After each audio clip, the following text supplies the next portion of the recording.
And welcome to the November 22nd edition of the Beatdown Report. I am your host. My name is, it's the 23rd? Screw it. I'm calling it the 22nd. Welcome to the edition, first edition of post-election 2014 Beatdown Report. Man, that was if you were a Democrat and you were having an election, that is not the election you would want to have. We barely survived our election night special at O'Kelly's Restaurant and Pub and Off-Track Gaming Parlor in Mesa, Arizona. We barely survived. It was like 3 hours of it was like 3 hours of watching someone get beaten to death. At one point, it was just like expected the little kid from The Simpsons to come out and stop, he's already dead. Oh, man. So in Arizona is actually an interesting case study for what happened in the last election. Arizona, my state of residence, basically nothing changed. The previous to this election, Republicans held all 6 statewide seats in the Congress. Right now, we actually don't still know what happened in Arizona Congressional District 2, Ron Barber versus Martha McSally. But as it stands right now, it looks like the races may not change at all there. The congressional districts may remain perfectly the same. And in the Arizona State House, I think there was one seat that shifted from Democrat to Republican, bucking the national trend. But basically, the Republicans are still in charge of both houses of representation in the state capitol, and they are also in charge of all statewide offices. That's the governor, secretary of state, attorney general, mine inspector. Arizona, that's an office that we have here in Arizona. In Arizona, you can be elected state mine inspector. Currently held by Joe Hart. I believe he was a re-elect. But seriously, should that really be an elected position? Should we really elect the guy who's in charge of going into the mines and deciding, yeah, this is not going to kill everyone down here? I don't know if that should be an elected position, but nevertheless. Another elected race here in Arizona, statewide, was the superintendent of public instruction, superintendent of the Board of Education, and that was a very close race. For the first time ever, the person who won Maricopa County and Pima County, basically the state capital of Phoenix, and our second city, our sister city to the south, Tucson, where most people live in Arizona. Even though Dr. David Garcia won Maricopa County and Pima County, Diane Douglas still won by 2 percentage points by carrying all the rural counties. And that's Mojave and some of the other counties. I can't remember them right now. Pinal. But why is that? Why do I care? Why are we bringing this to you, the national audience? Why do you care? Why should you care about the Arizona Superintendent of Public Education and Public Instruction, the newly elected Diane Douglas? Well, I'm going to tell you, and I want to put a marker down. You're going to be hearing a lot about this. We're still going to cover all the other issues that you'd like to hear us cover. We're still going to talk about crazy neo-Christian celebrities like Kevin Sorbo, who believe the Jews crucified Jesus, and people need to pull their pants up. And we're going to talk about all the coming issues. Bill Cosby. We're going to talk about the cause and all the rape allegations, which is wow. That a lot of people are having trouble separating Bill Cosby from Cliff Huxtable. And it wasn't Cliff Huxtable that raped all those women people. It was Bill Cosby. You can still like Cliff Huxtable. You can still like the idea of Cliff Huxtable. Can I still like pudding pops? We got to ask, can you still like pudding pops? Yes, Jen, you can still like pudding pops. So we're going to be talking about all this stuff. We're going to talk about Ukraine. Shout out to my friend Andrew Prosek, who listens to the show, who calls my show an anti-revolutionary podcast. Andrew, you're wrong. This is a counter-revolutionary podcast. There is a difference. so we'll still talk about all that, but we're going to focus a lot because I think this speaks to a larger sea change. I think that we could happen in America with a backlash to the Obama years. When one party remains in power for as long as the Democrats have, because really the Republicans lost power in 2006. Bush was a lame duck. The Democrats took control of Congress. I think they took control of the Senate the election before. And so for the last really, 8 years, we have been living under the Democratic control of government. It's more so, obviously, with Obama being elected. And Obama, obviously, if you were paying attention, apparently Obama has done something the Republicans don't like. Apparently Obama saw the election results and said, that's fine. You've won the election. I'm still the president. And apparently Republicans thought that they won the presidency on November 4th. They did not. And Obama is going to use the power of the presidency to really kind of stick it to the Republicans and grant some people some long-deserved protection, which I don't think is good enough because, again, this is basically at the whim of the executive branch. And if another president comes in, as they will in 2 years, whether it's Hillary Clinton or whether it's Ted Cruz, who I think will be the Republican nominee, they could reverse Obama's decision. And if they do, these people who are protected under the Obama administration's recent change on immigration will lose their protections. But again, we're seeing a pushback. We're seeing a pushback to Democratic rule. We're seeing pushback to Democratic policies. And we're seeing a very large pushback against science. Now, some of it is overt. Some of it are people who are looking at all the massive, overwhelming evidence that anthropogenic man-made climate change is happening at an accelerated pace, and they either say they don't believe it, that the 97%, or hell, if you don't believe it's 97%, you have to accept that it's the majority of scientists who believe that anthropogenic climate change is happening. And so if you're a conservative, your two positions are right now that all those scientists are lying, or that they are wrong, or the latest dodge from the Republicans in government is that they are not scientists. And to that, I want to say, no shit, Sherlock. We know you're not scientists.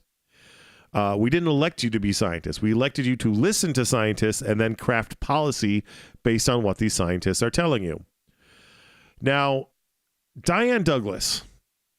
Let's drift back to where we started on this. Diane Douglas is now the chief governmental bureaucrat elected by the people of Arizona, by 51% of the Arizonans who voted. She is now in charge of the Board of Education. Not the Board of, I should say the Department of Education. And there is still a Board of Education which decides things, but she is the public face. She is the one who can put stuff on the agenda. She is the one who can talk to the Arizona people about what we're going to do in education. Now, who is Diane Douglas, you might ask? Well, that is a damn good question. Let's read from her official bio on her webpage, which is dianedouglas.com. I'll paraphrase some of this, but here's how she introduces herself. I began studying the American education system and the federal government's ever-increasing intrusion into our local control since the early 1990s. I did it on my own, for my own edification, rather than through a college of education in order to add letters after my name. Now, let us focus on that for a second. First off, if you look at the bio, I just read it to you. But when she says, I did it on my own for my own edification rather than through a college of education, she puts education in quotes. Now, when in modern American vernacular, in writing, or if someone's talking to you and they drop air quotes with their hands, they are dismissing, they are being insulting toward whatever words are in those quotes. Diane Douglas is mocking the concept of education, of colleges that teach things to people. That right there is absolutely fucking just incredible. That someone whose job it is to educate kids mocks the idea of education. I think, she probably thinks she's being clever. She probably trying to think that her homespun, folksy bullshit trumps whatever you might learn under the Socratic method in school with teachers and books and labs. So let's forget the arrogance of that for a second, and let's look at the rest of her bio. I've studied the history of our education system. And she puts this in semicolon. The intent of our founding fathers for public education, curriculum trends and fads, and lawsuits that have changed our education system by judicial fiat, and so much more. Okay. I want to tie two things together there, because what she's writing, when she does a semicolon, and Diane, if you're listening to this and you don't know, when you put a semicolon in a sentence, you're separating concepts. So she says, the history of our education system. She has studied the intent of our founding fathers for public education, curriculum trends and fads, lawsuits that have changed our education system by judicial fiat. Now, what are one of those lawsuits? Everyone, well, Christ, I actually know I shouldn't say that. I hope to God, if you're listening to this show, and I hope you appreciate the irony in that statement, that you know about the Scopes monkey trial.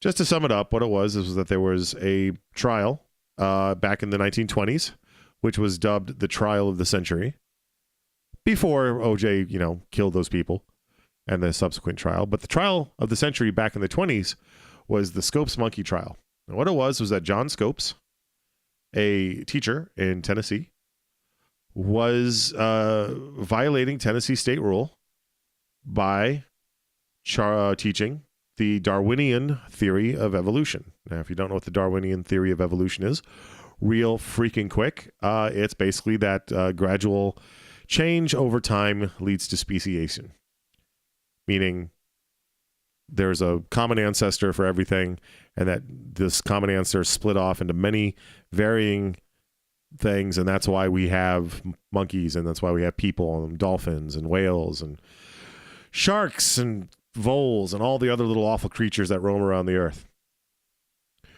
So up until 1968,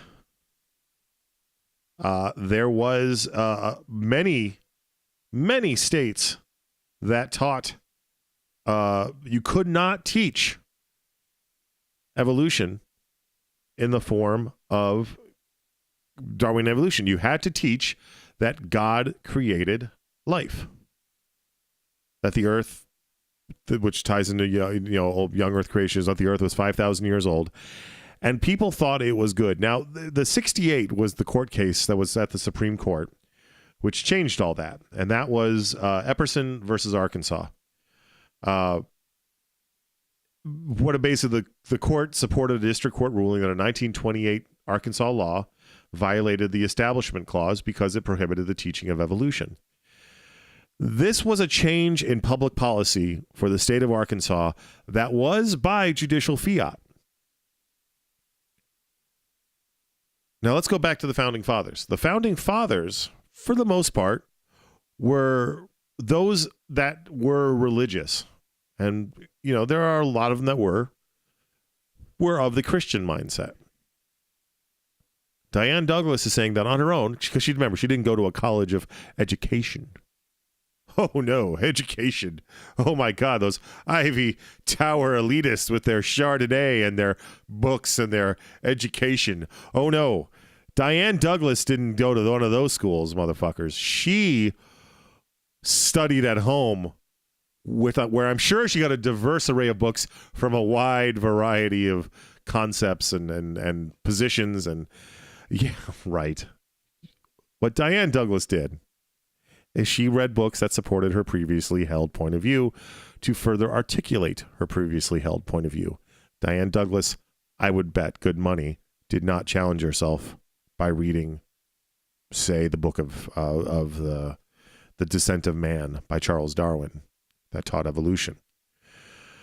And the founding fathers were, those that were religious were of various Christian sects.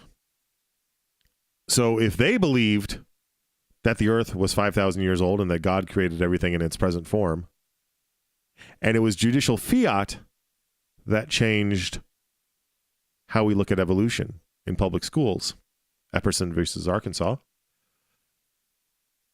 What is Diane Douglas? What is her position on evolution? And we're gonna touch base on that in a minute. But first, let's talk about ads. Let's talk about ads. So, how about Phoenix Fan Fest? Phoenix Fan Fest is coming up in December at the University of Phoenix Stadium in Chandler, Gilbert, Avondale. Just say the city. I don't know it. Glendale, Arizona, on the west side of Phoenix.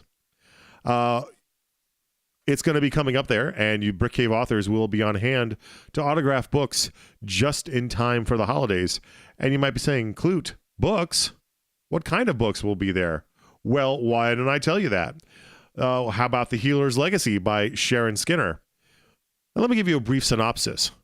Now, Diane Douglas, if you're listening, this is called a synopsis of a book. Now, sometimes you have to pick up a book and read it rather more than just the title. So for Diane Douglas, this is for you. This is a description of The Healer's Legacy by Sharon Skinner. Orphaned by war, haunted by unknown origins, and chased by a warlord and his brutal army of soldiers, Kira is a young woman with a secret. She can psychically communicate with animals. She is also on the run from her abusive mate, Toril, the hero-turned-warlord who led the country's forces to victory against the Outland Raiders. Only that was before his love of power consumed him. Now, his only focus is on tracking down Kira and making her punishment an example of his power. But the quest for freedom isn't the only struggle Kira faces. She must also come to terms with her past choices, whose echoes drive her present. And now, the future of the land and the people she has come to love depends on the decisions she will be forced to make. Doesn't that sound exciting? That's The Healer's Legacy by Sharon Skinner, available anywhere fine books are sold. That includes Amazon.com. That includes BarnesandNoble.com. That includes Brickcave Media, BrickcaveBooks.com, where you can buy a book. You could probably even get it autographed by author Sharon Skinner.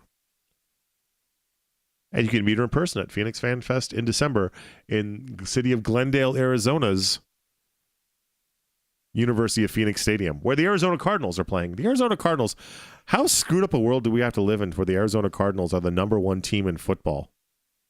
They're better than the Green Bay Packers, than the Miami Dolphins, than the Dallas Cowboys, than the Washington offensive nameskins. That's crazy. So, what does Diane Douglas believe about evolution? Well, let's go to her website. Why not? What does her website have to say about her record and news? On her website, record and news, there is nothing about her record. And the only news is that the website is online. Think about that for a second. She did not put out publicly what she believed, except on one big issue: Common Core. Common Core is basically a new educational standard that is being pushed by the federal government and a lot of the business community. And Diane Douglas won because she was, remember I mentioned that there was that kind of anger at the 8 years of Democratic rule. And one of the facets of that is that if you are against the Obama administration, you are against anything that they do. Barack Obama could come out of the Oval Office, go into the Rose Garden with a big bowl of delicious ice cream. It could be an ice cream that whatever flavor was your favorite flavor. And Barack Obama picked up a spoon and said, "Now let me be clear. This ice cream, which is delicious. And I have to say that me, Michelle, Sasha, Malia, and Bo, we all love this flavor of ice cream that is your flavor." Now, I want to be clear. This is strawberry, chocolate, vanilla, Rocky Road, whatever you want it to be. I love it. And I'm going to make sure that you have a bowl of ice cream, tax-free, made out of the stardust themselves. You can have it. And Republicans would be against that. Republicans would find some way to be against free magical ice cream if Obama pushed it forward. Now, Common Core is just another example. Again, the free magical ice cream, it does not exist. And despite my I would have to say that's a very good impersonation of Barack Obama. But whatever Barack Obama said, they would be against it. Barack Obama's for Common Core, or the Barack Obama federal government is for Common Core, then they are against it. So Diane Douglas rode that wave of dissent, rode that wave of anger against Obama into the Office of Education Superintendent. She did this even though virtually everyone in Arizona spoke out against her. The business community, politicians on the left and on the right side of the spectrum. The mayor of Mesa, Scott Smith, publicly endorsed her opponent, Dr. David Garcia. And Mesa is hardcore bedrock Republican. It's possibly the most conservative major city in America. Maybe Colorado Springs is more conservative. Maybe northern, this town wherever Pat Robertson lives in Northern Virginia. But Common Core was the wedge that she used to push people into voting for her, even though we know nothing about her, even though we know nothing about her views other than that beef bullshit bio and her couple appearances on the TV and her yammering to the Tea Party radio people. Now, there is some debate right now. There was a news interview done on Channel 15 in Phoenix, ABC 15, where reporter Steve Irwin interviewed her for about 10 minutes. And he wrote, although he will not release the audio, that she was trying to find a way around the Board of Education to push Common Core out of Arizona schools. Because remember, Common Core implementation has already begun in Arizona schools. It was already voted on. I want to say 2009. I could be wrong about the date, but the Board of Education has already pushed down Common Core standards into Arizona schools. It's there. It's coming. More of it's coming. She ran on stopping it.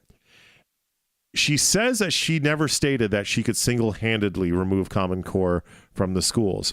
Steve Irwin from ABC 15 reported that she was trying to find a way to work around the Board of Education because the Board of Education, she is just one voice on it. She cannot single-handedly do anything.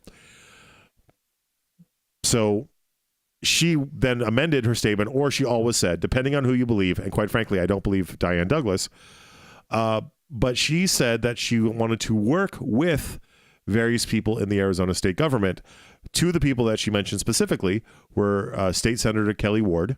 Now, Kelly Ward is, by her own standards, a very dangerous politician. And I don't mean dangerous in a good way, like she's gonna rattle some cages and she's gonna shake some trees down in the state capitol. No. Kelly Ward is a profoundly dangerous person. She was the one who went up to support the racist Cliven Bundy at the Bundy Ranch when the federal government was trying to collect on his 20 years of freeloading on federal land.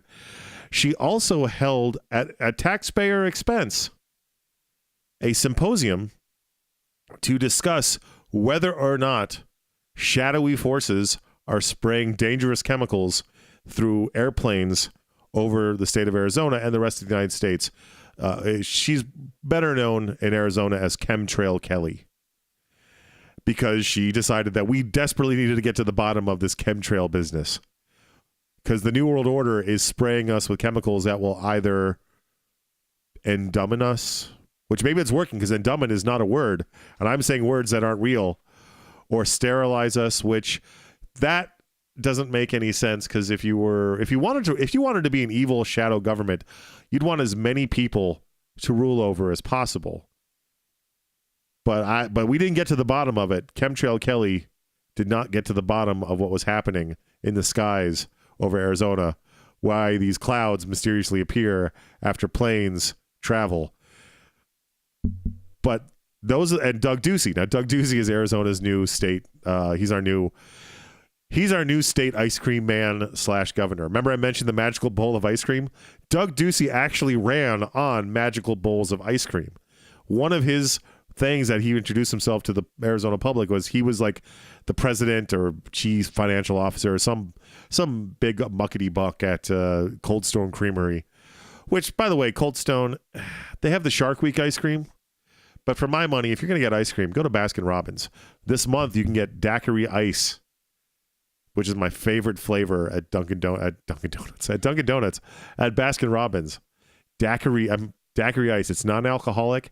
It is like a lime ice that's just creamy enough for you to swirl around your tongue. It is absolutely fucking delicious. By that alone, Doug Ducey should lose because he did not come up with the idea of daiquiri ice. But I digress. So Diane Douglas wants to work with Chemtrail Kelly, and she wants to work with Doug Ducey to repeal Common Core. There was a big-ass signal this week as to why we will not be overruling Common Core in Arizona. And why? Because Doug Ducey announced his Education Transition Subcommittee and its co-chairs.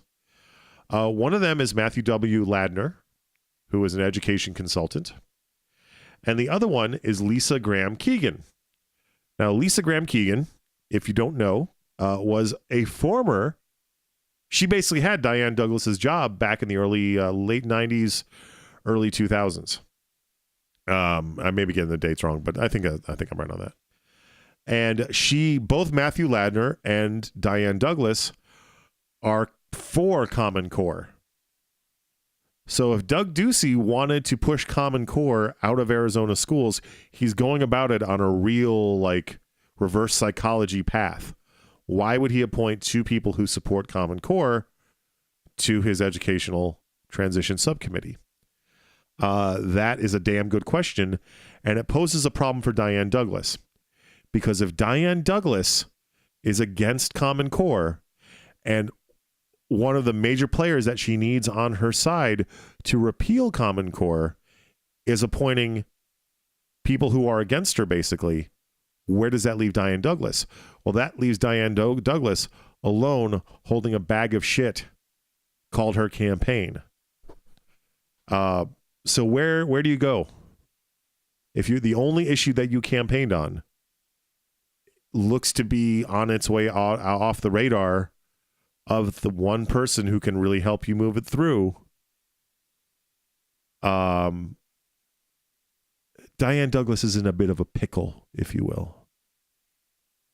Now, remember, we're going to take a music break here in a minute.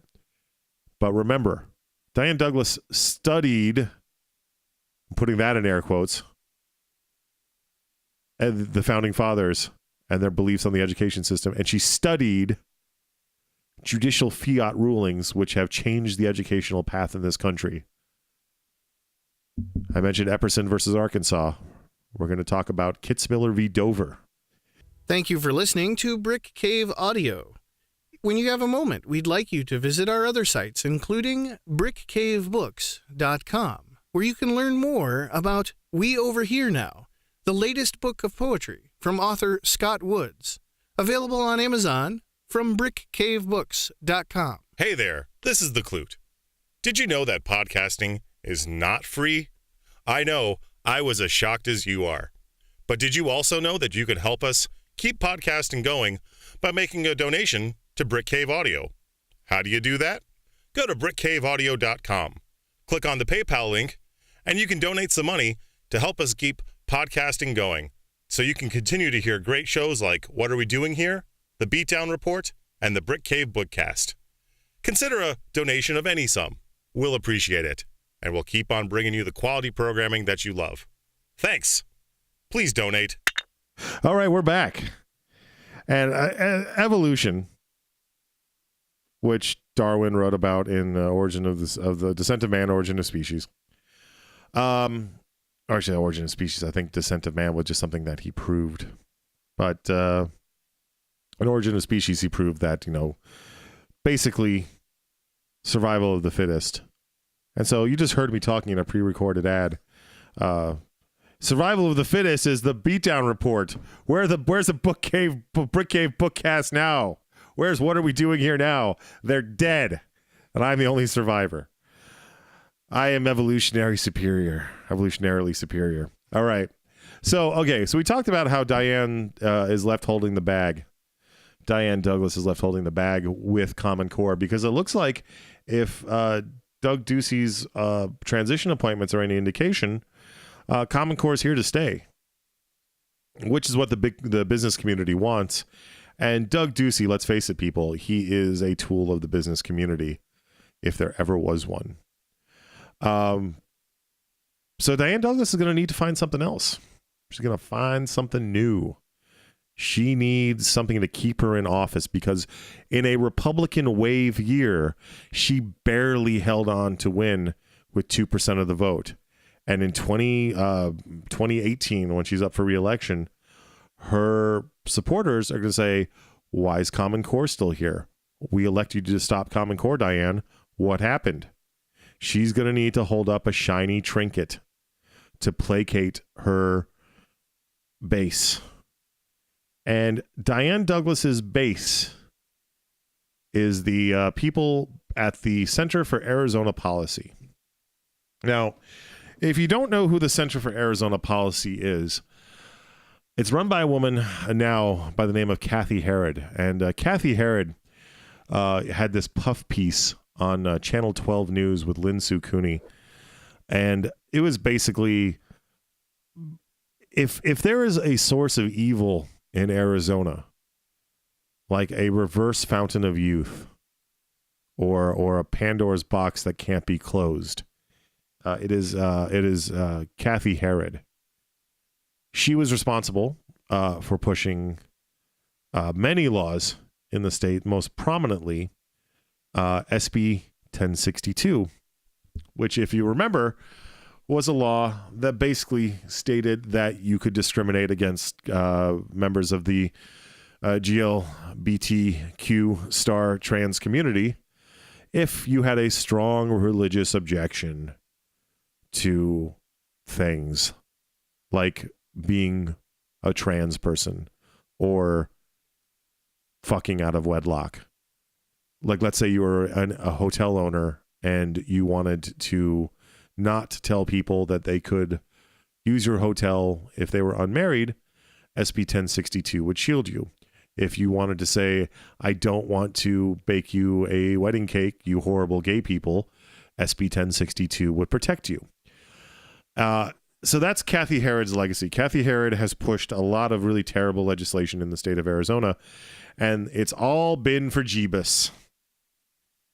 Because apparently Arizona is not a representative democracy where religion is a private decision made by the individual, but must be at all times forced down your throat by the Arizona state government.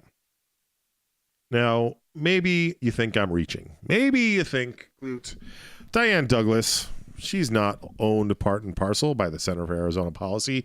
She is not the Scarface she is not the Scarface to Diane Douglas's Arnold Wesker. For those of you who are comic book fans, you'll know what that is. Maybe I'm wrong.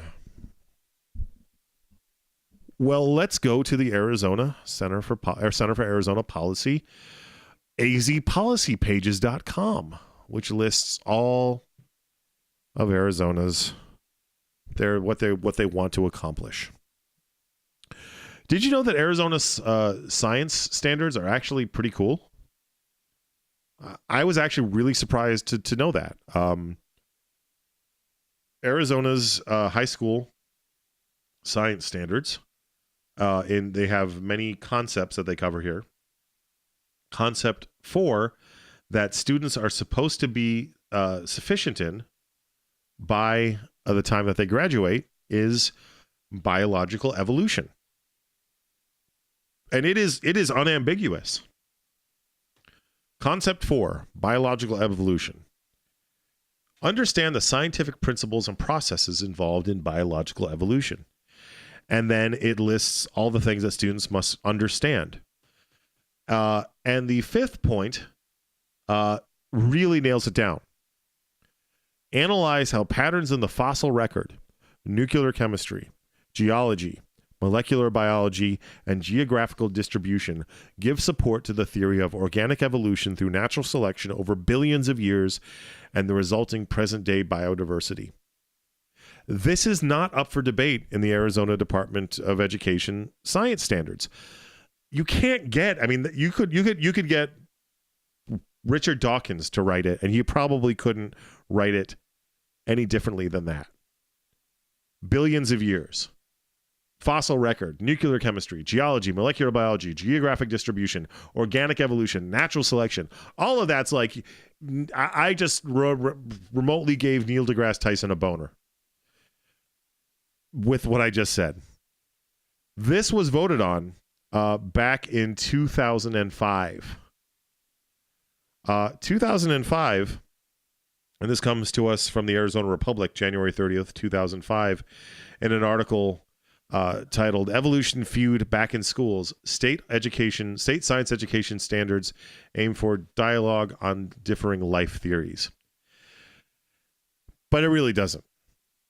Those education standards that you see there, they're unassailable.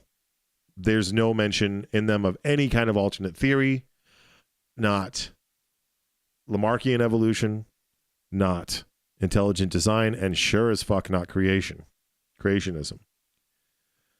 The board sided with the evolution proponents, and this was back in 2005.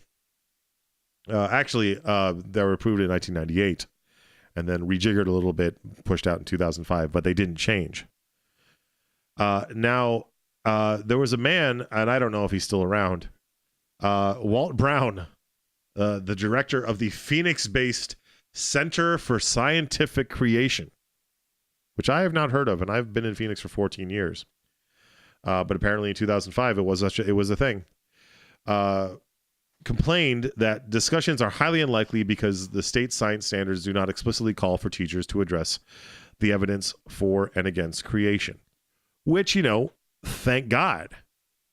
Because if we are trying to keep up, if we are trying to make our students competitive with evolution, with the rest of the world, with the rest of the United States, they need to understand biological evolution. It is the foundation of all modern biological studies, including medicine, including genetic engineering. You have to know, you have to understand. This is not up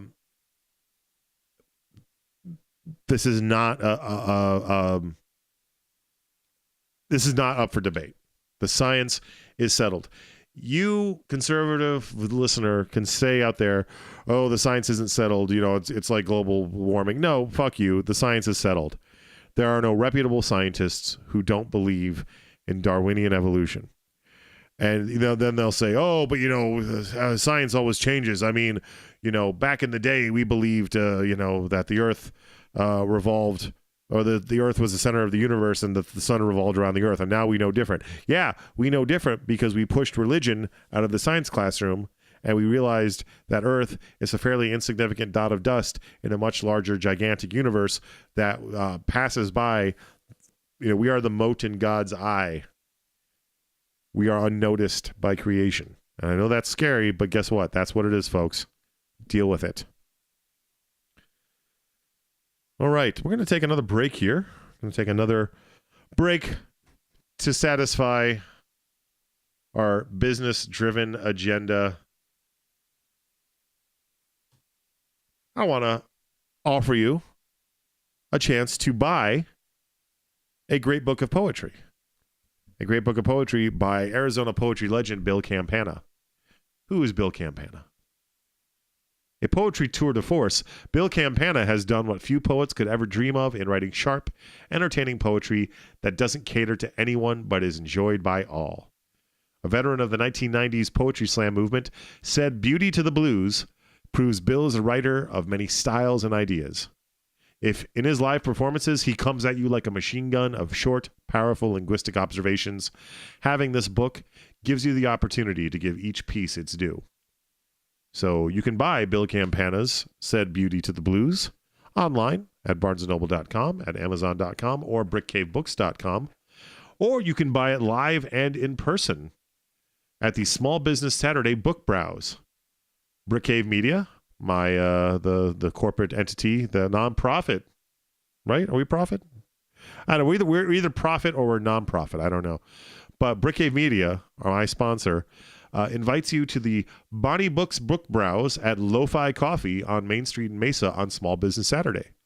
Join us. I'm going to have to do a pause there. Join us on Small Business Saturday, November 29th, as we showcase small publishers and independent authors. Take advantage of this opportunity to pick up that new read as a gift you were thinking about, or discover a new favorite local writer. Said Beauty to the Blues, available online or on sale in person. November 29th, this Saturday. If you're in the greater Phoenix metropolitan area or around the United States, just come here. Fly to Phoenix Sky Harbor, where God holds the planes aloft. You don't need to understand aerodynamics. God will deliver you safely to the city of Phoenix if Diane Douglas has her way. So yeah, Diane Douglas, Center for Arizona Policy. The Center for Arizona Policy, back in 2005, Peter Gentala, an attorney with the Arizona Center for Arizona Policy, and that's a clunky-ass name, Center for Arizona Policy, said that his organization will monitor how the standards are implemented in the classroom with respect to evolution. Now, I mentioned a court case earlier, Kitzmiller v. Dover. Kitzmiller v. Dover was a court case decided in 2005 after Arizona passed its science standards. What the creationists were attempting to do was they were attempting to, after Epperson versus Arkansas, evolution became legal to teach in the United States schools. And there was another case, and forgive me, I don't know the case name, but it was in 1982, which stated that you could not teach creation.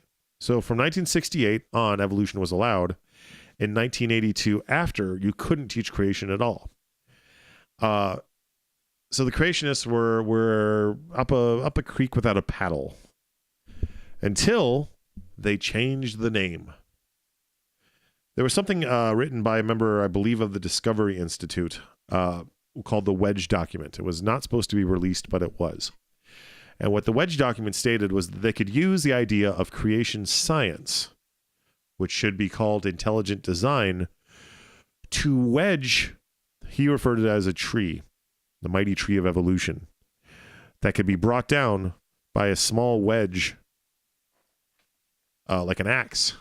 You didn't need something the size of the tree. You just needed something small to bring it down. And the wedge, the axe, was intelligent design. And what intelligent design implies is that things are too complex to happen on their own.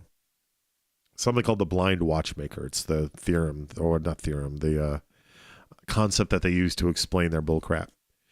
If you were walking in a field and you found a pocket watch in a field, you would look at it and you would say, this couldn't happen in nature. Someone had to have designed it. he posited that, and I can't remember who wrote the blind watchmaker, but he posited that, well, if the watch, which is fairly simple in its design, had to have a designer, nature, grass, animals, man, all had to have a designer as well. Now, keep in mind, a watch can't form on its own. A watch has to be built. Grass grows on its own. Trees sprout on their own from seeds, which are the small parts of the previous plant. It's a loop of nature, the circle of life.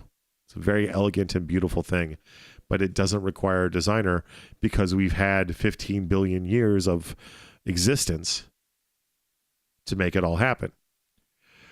So intelligent design was then pushed at the nation's public schools in various areas. There was a city board of education in West Virginia that rejected it. And then there was a school board in Dover, Pennsylvania that said, sure. The Discovery, either the Discovery Institute or one of its affiliates put out a book called Of Pandas and People, which pushed the idea of intelligent design. There must be a designer. Now, who that designer was, they would never say. It could be time travelers creating a cyclical loop. It could be aliens from another planet. It could be Atlanteans at the bottom of the sea. Why not? Or it could be God. And, of course, they meant God. If you can find a creationist who thinks that aliens, little green men, created life on Earth, I will give you a shiny buffalo nickel. But intelligent design was kicked out of the courts the same year that Arizona science standards were updated and adopted in Kitzmiller v. Dover.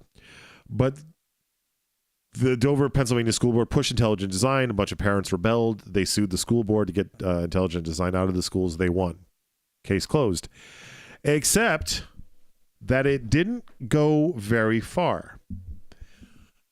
In the concept of court cases on the federal level, you have the district courts. And then the district courts go to the circuit courts.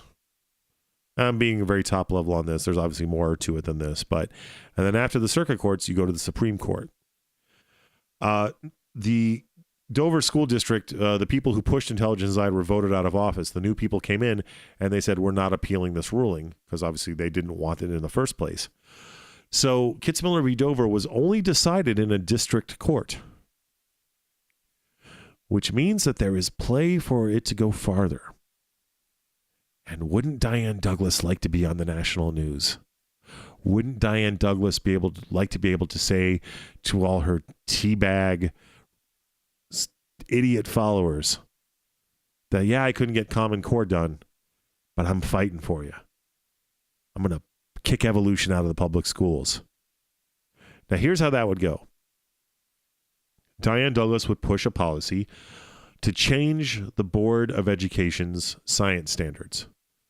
Not to remove evolution, but what she would do is she would teach alternate theories of the origins of life. There are three possibilities to that: evolution, creationism, or directed evolution, intelligent design. Now keep in mind, even the Catholic Church states that evolution is a thing, that evolution is real. The Big Bang, evolution, Pope John Paul, and recently Pope Francis, and Francis has made a big freaking deal about it, that Catholic teachings don't countermand evolution. But remember, a lot of born-again Christians don't believe Catholics are real Christians. So what they're going to do is they're going to push it. Diane Douglas will make the change. Someone will sue her. Sue the state of Arizona. Who's our attorney general? Our attorney general is a newly elected Republican who wasn't supposed to win by popular wisdom. He was supposed to lose to Felicia Rodolini. He's got something to prove. And he's already said that he wants to take on the Obama administration. So someone sues Diane Douglas and the state of Arizona. Mark Brnovich, our attorney general, decides he has to defend it. They lose in district court, and they will because of Dover v. Kitzmiller. They then go to the circuit court. The Ninth Circuit is one of the most liberal courts in the United States. Arizona will lose there as well. goes to the Supreme Court next. After it goes to the Supreme Court, there are 5 justices on the Supreme Court right now that are very conservative. Anthony Kennedy, John Roberts, Samuel Alito, Antonin Scalia, and Clarence Thomas. 5 conservatives, 5 Catholics. They have something to prove to their Christian brothers and sisters. They could push it through. They could push intelligent design through in 3 or 4 easy steps. And Diane Douglas needs this, people. Diane Douglas needs a win. Because without a win, she's out of office in 2018.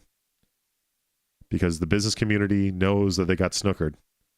And I think a lot of people in the state know they got snookered by Diane Douglas, because she played it very close to the vest. And most people, when they go to the voting booth, they don't research the issues. They see the letter after the name, they see the R, or they see the D, and they vote because of that. So that is what you, the listener in Arizona and the United States, should be afraid of. Because Diane Douglas, with support from the Supreme Court, could change the way that your kids learn education or evolution, the way they learn science. And that is some scary, scary bullshit. And that, ladies and gentlemen, is tonight's Tale of Terror. So we're going to be watching. We are going to be watching Diane Douglas like a fucking hawk on this show. The second that she goes after evolution standards and Arizona science education, we are going to be over it like a fucking hawk on a tender field mouse. A hawk that has developed over billions of years the evolutionary skills needed to hunt tender field mice. I cannot state this more in explicit terms. The Beatdown Report is on war footing. If you want to learn more about recalling, if you're an Arizonan and you are as scared as I am, Google Recall Diane Douglas. There's a Facebook page. There's a Twitter group. The Twitter handle is Recall Douglas. It's got to be done. We got to get her out of there because she's going to damage this state's reputation and this state's educational system and possibly the United States system in ways that you can't even imagine. Pay attention. There will be a test on this. All right. I want to thank our usual cast of suspects. I have Jen LeBuzz, our PR person, Bob Nelson, our executive producer, Johnny Skinner, the amazing producer who makes all this happen. We are on Podbean right now, I think, for a couple more weeks, so I want to thank Podbean for hosting our podcasts. I want to thank Ustream for the listening, if you're listening to it live.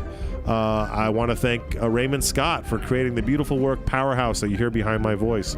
And I want to thank you, the listening audience. Donate to us. If you go to the Beatdown Report page, thebeatdownreport.podbean.com, there's a link for PayPal. Click on it, give us money. And that is it. We will catch you on the flip side.